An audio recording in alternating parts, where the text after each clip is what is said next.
Napoleone III, quasi a consolare l'Italia dalla perdita del suo grande ministro, si decise a riconoscere il nuovo Stato italiano dopo l'Inghilterra. Era un importante atto diplomatico a noi favorevole.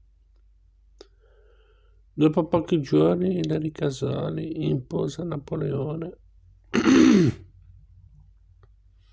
in un discorso alla Camera l'ordine di sgombero in brevissimo tempo da Roma. La reazione della stampa francese fu immediata e violenta, anche di quella del più moderato La Patria, con cui l'opinione si pose in polemica per tentare di sminuire gli effetti politici negativi dell'intervento oratorio della Ricasoli, giocando sulla non retta interpretazione di quella infelice frase pronunciata in Parlamento, che cioè per tale soluzione non si sarebbe ceduto un palmo di terra italiano. Tutta l'opposizione trovò motivo di tumulto in Parlamento e nei caffè. In effetti Ilari Casali pregiudicava tutto il suo ministero, in cui due soli erano i piemontesi, Migliete e Menabrea, con tanto malcontento delle antiche province. Il Minghetti, ministro degli interni, che si era formato sotto il Cavour, aveva iniziato con lo studio sull'allargamento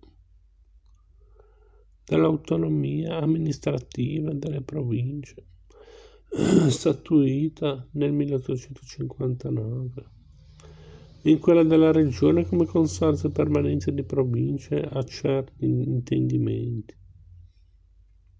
e come scompartimento governativo, e di tale studio quasi ultimato avrebbe voluto proporre l'attuazione con quella gradualità prudente che avrebbe voluto il Cavour quando l'amministrazione fosse efficiente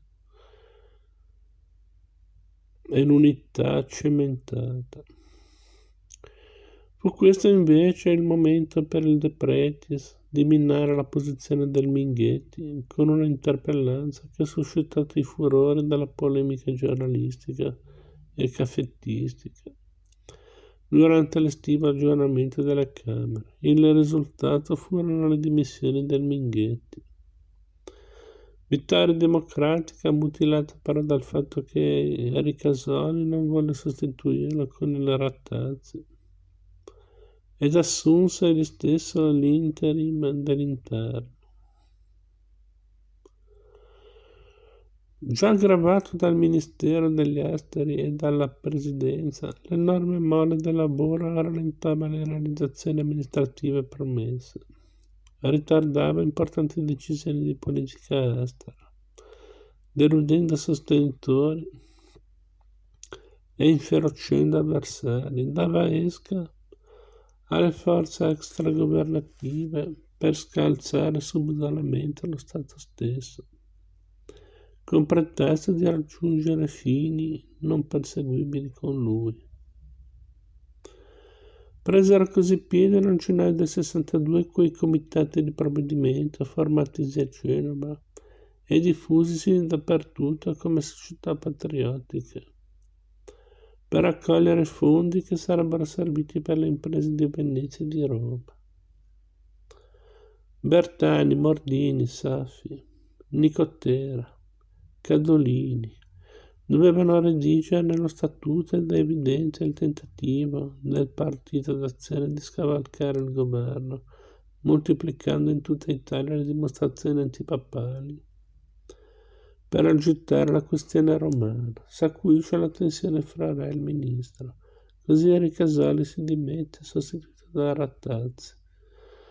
Ma il nuovo ministero non nasce sotto l'insegna di una maggioranza omogenea, con il De Pretis ai lavori pubblici, il Sel alle finanze, il Petiti alla guerra, il Persano alla marina, il Mancini all'istruzione, il Pepoli all'agricoltura e industria, il Cordova a grazia, giustizia e culto.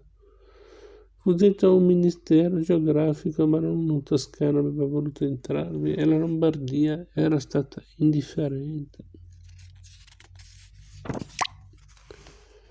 ad avervi un rappresentante, così almeno dice il Dina, ormai all'opposizione.